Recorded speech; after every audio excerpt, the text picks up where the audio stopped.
ਜਗਜੀਤ ਸਿੰਘ ਡੱਲੇਵਾਲ ਦਾ ਇਲਾਜ ਜਿਹੜਾ ਕੀਤਾ ਜਾਵੇਗਾ। ਨਾਲ ਹੀ ਅਗਰ ਕੋਈ ਕ੍ਰਿਟੀਕਲ ਕੰਡੀਸ਼ਨ ਆਉਂਦੀ ਹੈ ਤਾਂ ਉਸ ਨੂੰ ਲੈ ਕੇ ਲਗਾਤਾਰ ਜਗਜੀਤ ਸਿੰਘ ਡੱਲੇਵਾਲ ਨੂੰ ਇੱਥੇ ਸ਼ਿਫਟ ਕੀਤਾ ਜਾਵੇਗਾ, ਕਿਉਂਕਿ ਅੰਦਰ ਮੈਡੀਕਲ ਸੁਵਿਧਾ ਨਾਲ ਲੈਸ ਜਿਹੜਾ ਇਕਵਿਪਮੈਂਟ ਸਮਾਨ ਰੱਖਿਆ ਗਿਆ, ਜਿਸ ਦੇ ਬਾਵਜੂਦ ਤੁਸੀਂ ਦੇਖ ਪਾ ਰਹੇ ਹੋ ਕਿ ਬਾਹਰ ਪਹਿਲਾਂ ਤੋਂ ਇੱਕ ਐਂਬੂਲੈਂਸ ਤੈਨਾਤ ਕੀਤੀ ਗਈ ਹੈ, ਅੰਦਰ ਸਟ੍ਰੈਚਰ ਅਤੇ ਜੋ ਮੈਡੀਕਲ ਸੁਵਿਧਾ ਦੀ ਜਿੰਨੀਆਂ ਵੀ ਜੋ ਮਸ਼ੀਨਾਂ ਨੇ ਉਹ ਤੈਨਾਤ ਕੀਤੇ ਗਏ ਨੇ। ਤੇ ਦੂਸਰੇ ਪਾਸੇ ਜੋ ਤੁਸੀਂ ਦੂਸਰੀ ਤਸਵੀਰ ਦੇਖ ਪਾ ਰਹੇ ਹੋ ਕਿ ਇੱਥੇ ਅੱਜ ਜਗਜੀਤ ਸਿੰਘ ਡੱਲੇਵਾਲ ਦਾ ਜਿਹੜਾ 58 ਦਿਨ 'ਚ ਜਿਹੜਾ ਮਰਨ ਵਰਤ ਪਹੁੰਚ ਚੁੱਕਿਆ, ਅੱਜ ਉਹਨਾਂ ਨੂੰ ਬਾਹਰ ਲਿਆਂਦਾ ਜਾਵੇਗਾ, ਕਿਉਂਕਿ ਲਗਾਤਾਰ ਮੈਡੀਕਲ ਮਾਹਰਾਂ ਦਾ ਕਹਿਣਾ ਹੈ ਕਿ ਲਗਾਤਾਰ ਉਹਨਾਂ ਨੂੰ ਸੂਰਜ ਦੀ ਰੋਸ਼ਨੀ ਦੀ ਜ਼ਰੂਰਤ ਆ, ਜਿਸ ਦੇ ਚੱਲਦਿਆਂ ਉਹਨੂੰ ਬਾਹਰ ਦੀ ਤਾਜ਼ੀ ਹਵਾ ਦੀ ਜ਼ਰੂਰਤ ਹੈ, ਕਿਉਂਕਿ ਲਗਾਤਾਰ 58 ਦਿਨਾਂ ਤੋਂ ਉਹ ਟਰਾਲੀ ਦੇ ਵਿੱਚ ਹੀ ਨੇ ਤੇ ਉਸੇ ਟਰਾਲੀ ਦੇ ਵਿੱਚ ਲਗਾਤਾਰ ਬਿਨਾਂ ਧੁੱਪ, ਬਿਨਾਂ ਰੋਸ਼ਨੀ ਤੋਂ, ਬਿਨਾਂ ਕਿਸੇ ਖਾਣਾ ਖਾਧੇ ਲਗਾਤਾਰ 58 ਦਿਨ ਤੋਂ ਮਰਨ ਵਰਤੇ ਬੈਠੇ ਨੇ। ਤੇ ਲਗਾਤਾਰ ਅੱਜ ਹੁਣ ਉਹਨਾਂ ਨੂੰ ਟਰਾਲੀ ਤੋਂ ਬਾਹਰ ਵੀ ਲਿਆਂਦਾ ਜਾਵੇਗਾ। ਨਾਲ ਹੀ ਦੂਸਰੀ ਗੱਲ ਇਹ ਹੈ ਕਿ ਅੱਜ ਸੁਪਰੀਮ ਕੋਰਟ ਦੇ ਵਿੱਚ ਸੁਣਵਾਈ ਵੀ ਹੈ। ਗੱਲਬਾਤ ਕਰਦੇ ਨੇ ਅਭੀ ਮੈਨੂੰ ਕੋਹਾੜ ਵੀ ਮੌਜੂਦ ਨੇ ਜੋ ਲਗਾਤਾਰ ਇੱਥੇ ਡਟੇ ਹੋਏ ਨੇ।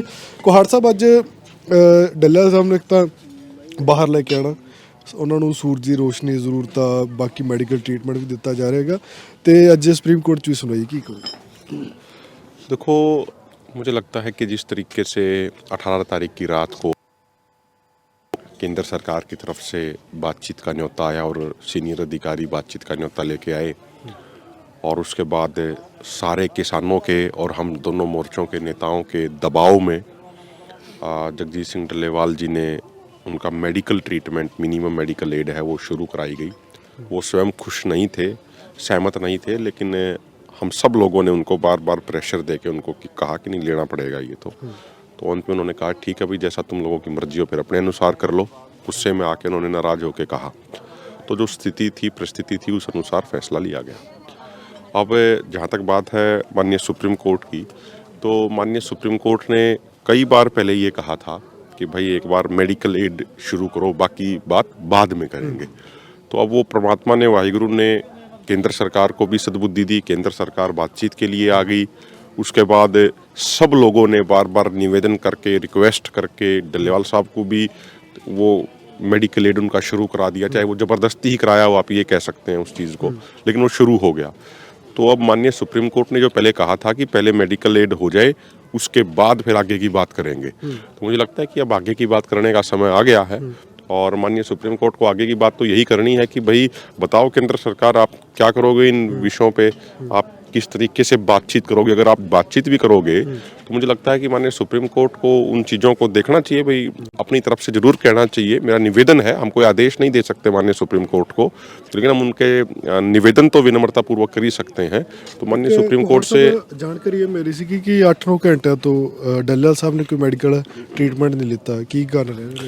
अब मैं आता हूँ उस बात पे, तो मैं वो पहले वाली बात पूरी कर दूं कि माननीय सुप्रीम कोर्ट से हम ये निवेदन तो कर ही सकते हैं कि भाई आप केंद्र को डायरेक्ट कीजिए कि गंभीरतापूर्ण जो आपने कहा है कि हम बातें करेंगे, वो बातें गंभीरतापूर्ण होनी चाहिए, ये उनको डायरेक्ट करें, ऐसा निवेदन है।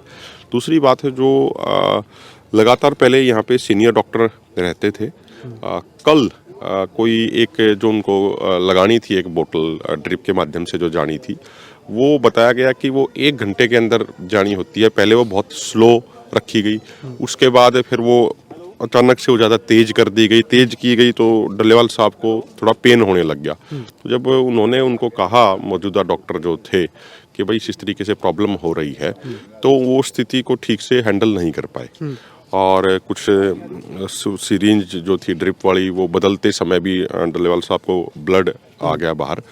तो मुझे लगता है कि ये बड़ी चिंताजनक स्थिति है।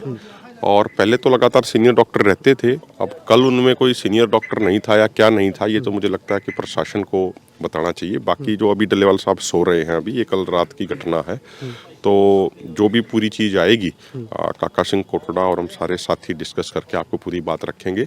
लेकिन जो मिनिमम जो चीज़ है, वो हमारा निवेदन ये ज़रूर रहेगा कि डल्लेवाल साहब की ज़िंदगी देश के किसानों के लिए और इस देश के लिए बहुत कीमती है।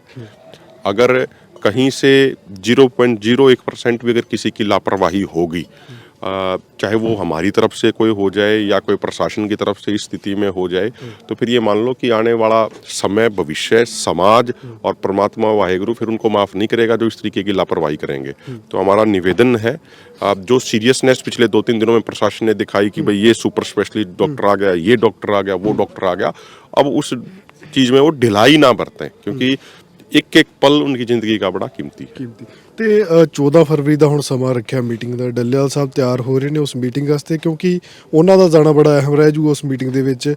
ਮਰਨ ਵਰਤ ਜਾਰੀ ਰਹੂਗਾ ਪਰ ਮੈਡੀਕਲ ਟ੍ਰੀਟਮੈਂਟ ਕੇਵਲ ਲੈਣਗੇ। ਕੀ ਲੱਗਦਾ ਕਿ ਉਸ 14 ਫਰਵਰੀ ਤੱਕ ਉਹ ਰਿਕਵਰ ਹੋ ਪਾਣਗੇ ਤੇ ਜਾਣਗੇ ਉਹ ਮੀਟਿੰਗ ਵਾਸਤੇ? देखो, डल्लेवाल साहब मेंटली बहुत मजबूत व्यक्ति हैं, और कुछ साथी पूछ भी रहे थे कल परसों कि भाई डल्लेवाल साहब इतना लंबा अनशन आपने, मतलब 55 दिनों तक तो उन्होंने मेडिकल एड भी नहीं ली, 55वें दिन उन्होंने मेडिकल एड शुरू की। तो उन्होंने एक बात कही कि सब वाहिगुरु, सब ईश्वर करा रहा है सारी चीज़ें। तो मेंटली वो बहुत स्ट्रांग है, और जो ये पूरा मामला होता है इसमें मानसिक मजबूती का एक बहुत महत्वपूर्ण रोल होता है। तो जब डल्लेवाल साहब ने तय कर लिया अगर कि भाई मुझे मीटिंग में जाना है, तो फिर वो मेडिकल एड लेते लेते वैसी व्यवस्थाएं बना के एम्बुलेंस की या व्हील चेयर की करके वो पूरे मजबूती के साथ वहाँ पे पहुँचे भी गए, उसमें कोई दिक्कत नहीं है। ਅੱਜ ਉਹਨਾਂ ਨੂੰ ਕਿਸ ਤਰੀਕੇ ਦਾ ਕਮਰਾ ਤਿਆਰ ਕਰਕੇ ਦਿੱਤਾ ਜਾਊਗਾ? ਬਾਹਰ ਲੈ ਕੇ ਆ ਰਹੇ ਹੋ ਰੋਸ਼ਨੀ ਦੇਣ ਵਾਸਤੇ, ਕਿਸ ਤਰੀਕੇ ਦਾ ਕਮਰਾ ਤਿਆਰ? देखो, ये थोड़ा सा कमरा, अभी कल भी बातचीत हुई मिस्त्रियों से, अलग अलग मिस्त्रियों से, तो सारी चीज़ें हम चाहते हैं कि मिनिमम ज़रूरतें हैं वो पूरी हों, और समाज का सब मतलब मिनिमम ज़रूरतें पूरी करें, चाहे कितना ही खर्चा आए या कुछ भी हो। लेकिन डल्लेवाल साहब की ये भी डायरेक्शन है कि भाई ज़्यादा ज़रूरत से खर्चा नहीं होना चाहिए। समाज का जो पैसा है वो बिल्कुल एक भी पैसा एक्स्ट्रा नहीं लगना चाहिए, कभी कोई मेरे लिए फैसिलिटी तैयार कर दो, ऐसा कुछ भी नहीं होना चाहिए। उन्होंने बड़ा कि जो मिनिमम ज़रूरतें हैं सिर्फ वो पूरी करो। तो बोले क्योंकि हम यहाँ कोई लड़ाई लड़ रहे हैं, हम यहाँ कोई वो रेस्ट करने नहीं आए, हम कोई लड़ाई लड़ रहे हैं। तो जैसे आम किसानों का तंबू होता है उसी तरीके का होना चाहिए। तो इसलिए अब एक ट्रॉली भी ये कल से लाए हैं, इसकी साफ़ सफाई करी गई है। तो हो सकता है कि 2-3 दिन के लिए, जब तक ये कमरा पूरा तैयार हो, ट्रॉली में रहें। ਉੱਥੇ ਸ਼ਿਫਟ ਕਰ। जी जी। ਠੀਕ ਹੈ, ਬਹੁਤ ਬਹੁਤ ਧੰਨਵਾਦ। ਤਾਂ ਇਹ ਸਨ ਸਾਡੇ ਨਾਲ ਅਭਿਮਨਿਊ ਕਹਾੜ। ਅੱਜ ਜਗਜੀਤ ਸਿੰਘ ਡੱਲੇਵਾਲ ਹੋਰਾਂ ਨੂੰ 58ਵੇਂ ਮਰਨ ਵਰਤ ਵਾਲੇ ਦਿਨ ਤੋਂ ਅੱਜ ਬਾਹਰ ਰੱਖਿਆ ਜਾਵੇ, ਬਾਹਰ ਲੈ ਕੇ ਆਇਆ ਜਾਵੇਗਾ, ਜਿਸ ਤੋਂ ਬਾਅਦ ਲਗਾਤਾਰ ਇਹ ਟਰਾਲੀ ਪਹਿਲਾਂ ਤੋਂ ਹੀ ਜਿਹੜੀ ਤਿਆਰ ਕੀਤੀ ਗਈ ਹੈ, ਜਿਸ ਵਿੱਚ ਤਕਰੀਬਨ ਸ਼ੀਸ਼ੇ ਲੱਗੇ ਨੇ, ਅਤੇ ਜਿਸ ਦੇ ਤਹਿਤ ਇਸ ਵਿੱਚ ਪੂਰੀ ਜਿਹੜੀ ਸੂਰਜ ਦੀ ਰੋਸ਼ਨੀ ਹੋਵੇਗੀ ਉਹ ਪਹੁੰਚ ਪਾਵੇਗੀ। ਨਾਲ ਹੀ ਇਸ ਦੇ ਬਿਲਕੁਲ ਪਿਛਲੇ ਵਾਲੇ ਪਾਸੇ ਇੱਕ ਹੋਟਲ ਨੂੰ ਜੋ ਤਬਦੀਲ ਕਰ ਦਿੱਤਾ ਗਿਆ, ਜਿਸ ਤੋਂ ਬਾਅਦ ਕਾਫੀ ਇੱਥੇ ਸੁਰੱਖਿਆ ਦਾ ਪਹਿਰਾ ਜਾਵੇਗਾ। ਤੇ ਜਾਣਕਾਰੀ ਇਹ ਵੀ ਹੈ ਕਿ ਏਮਸ ਤੱਕ ਦੇ ਜੋ ਮਾਹਰ ਡਾਕਟਰ ਹੋਣਗੇ ਉਹ ਜਗਜੀਤ ਸਿੰਘ ਡੱਲੇਵਾਲ ਦੀ ਸਿਹਤ ਦਾ ਧਿਆਨ ਰੱਖਣ, ਕਿਉਂਕਿ ਲਗਾਤਾਰ ਇੱਥੇ ਪੰਜਾਬ ਦੇ ਜਿੰਨੇ ਵੀ ਕਹਿ ਸਕਦੇ ਮੈਡੀਕਲ ਸੁਪਰਡੈਂਟ ਜਾਂ ਸਿਵਲ ਸਰਜਨਸ ਇੱਥੇ ਆ ਕੇ ਲਗਾਤਾਰ ਮੁਆਇਨਾ ਕਰ ਰਹੇ ਸੀਗੇ।